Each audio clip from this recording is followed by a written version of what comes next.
అందరికీ నమస్కారం. నా పేరు శివ. మీరు వినబోతున్న కథ పేరు ఏం మాయో ఏం మంత్రామో. 20వ భాగం. ఈ కథ రచయిత్రి లక్ష్మి వెంకటేష్. ఆమె కలం పేరు యష్దేవ్.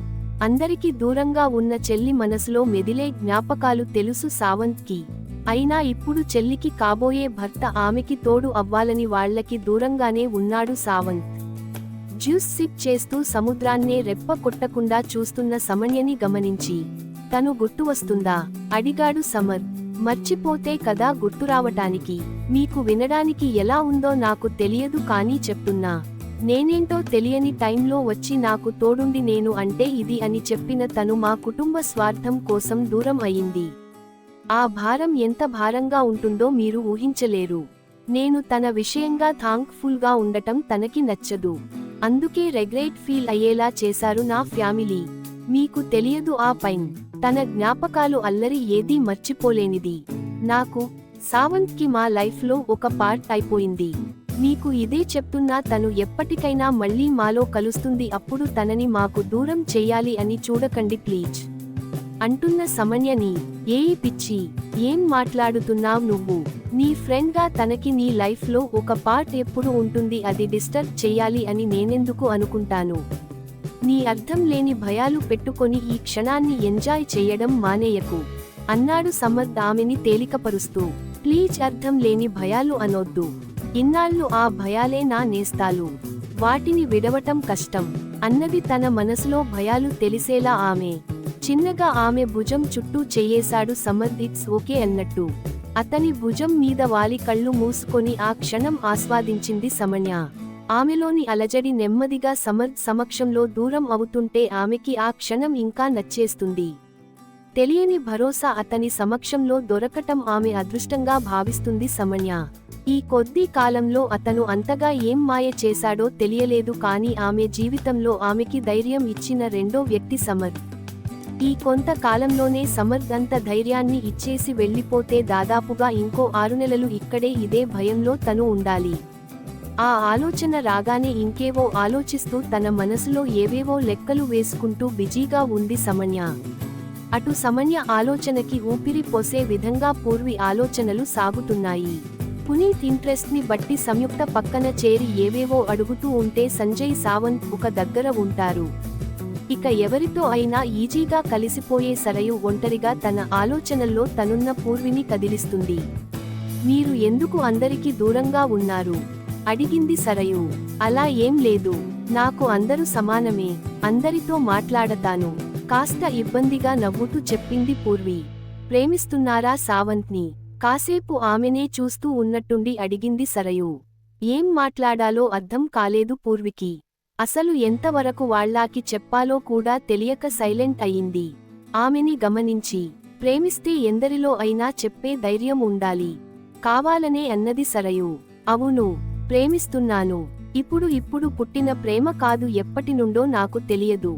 నాకు ఊహ తెలిసేసరికి బావ నా సొంతం అనేది నా మనసులో మెదడులో ముద్ర పడిపోయింది. నేను ప్రేమించిన బావ ఎవరిని ఎక్కడ పెట్టాలో అక్కడ పెట్టేవాడు. ఇంకేమి ఆలోచించేవాడు కాదు.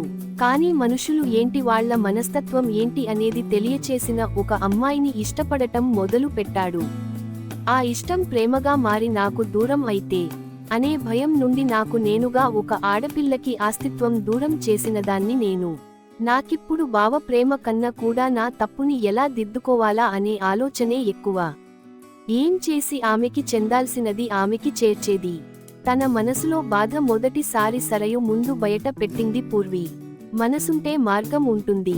మీరు ఏం చెయ్యాలి అని ఆలోచిస్తూ ఏమి చెయ్యడం లేదని తెలుస్తుంది మిమ్మల్ని చూస్తుంటే.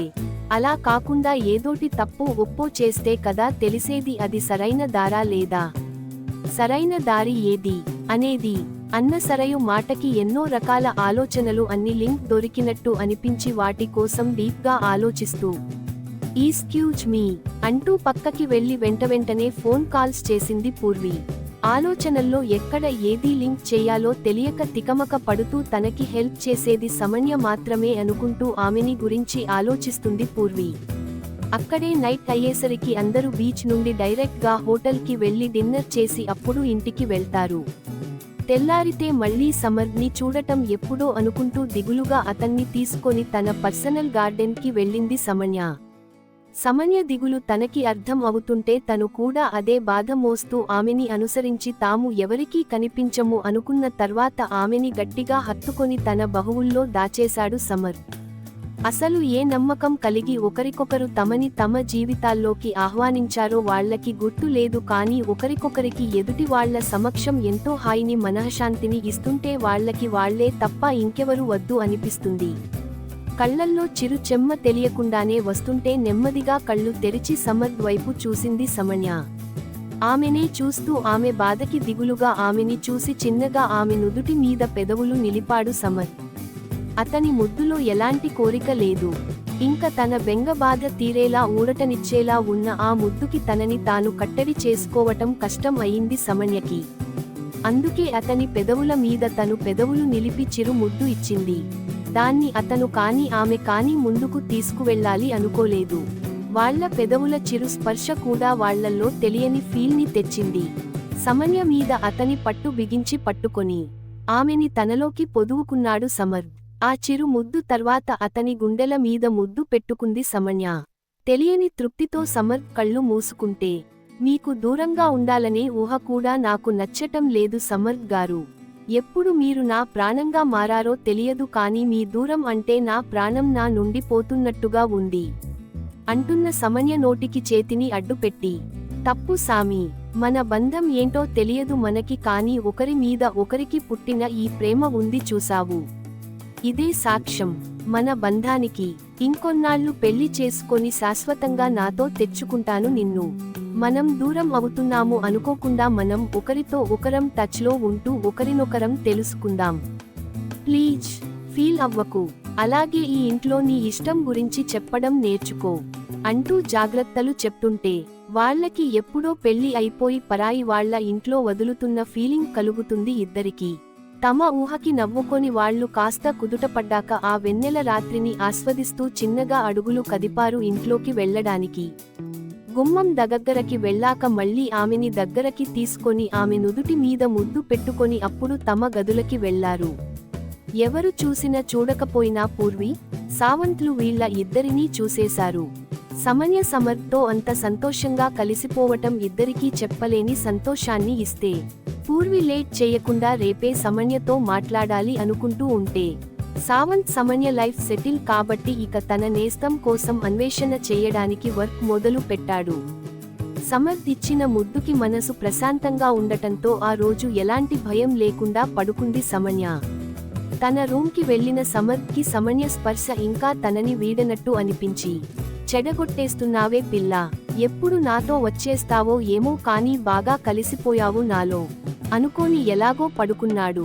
నెక్స్ట్ డే తమ కుటుంబంలో ఎలాంటి లోటుపాట్లు లేకుండా కలిసిపోయిన సమన్యకి ఆమె కుటుంబంకి వెళ్లి వస్తాము అని చెప్పి అందరూ తమ ప్రైవేట్ జెట్ ఎక్కారు. రాథోడ్ గారి ఫ్యామిలీ వియాలవారికి గ్రాండ్ గా సెండ్ ఆఫ్ ఇచ్చారు. రాజారాం గారు, రఘురాం గారు, భువనేశ్వరి, అఖిలలు ఆడవారికి తాంబూలంతో పాటు గిఫ్ట్స్ ఇస్తే, అందరి దగ్గర ఆశీర్వాదం తీసుకొని అందరికీ సెండ్ ఆఫ్ ఇచ్చింది సమన్య.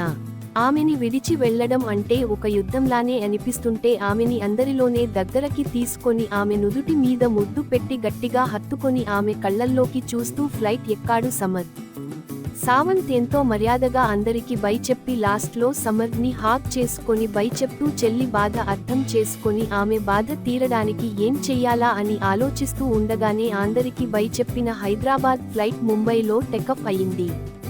సమర్ తనకి దూరంగా వెళ్లడం మనసుకి కష్టంగా ఉన్న అతని స్పర్శ ఆమెలో తెలియని ధైర్యం నింపినట్టుగా అనిపించింది ఆమెకి. ఇన్నాళ్లు కూతురి మోహంలో లేని ఏదో వెలుగు ఇప్పుడు కనిపిస్తుంటే, కూతురు తనకి శాశ్వతంగా దూరం అయినట్టు అనిపిస్తుంటే మౌనంగా వెనుతిరిగారు భువనేశ్వరి. మరి తర్వాత ఏం జరుగుతుందో?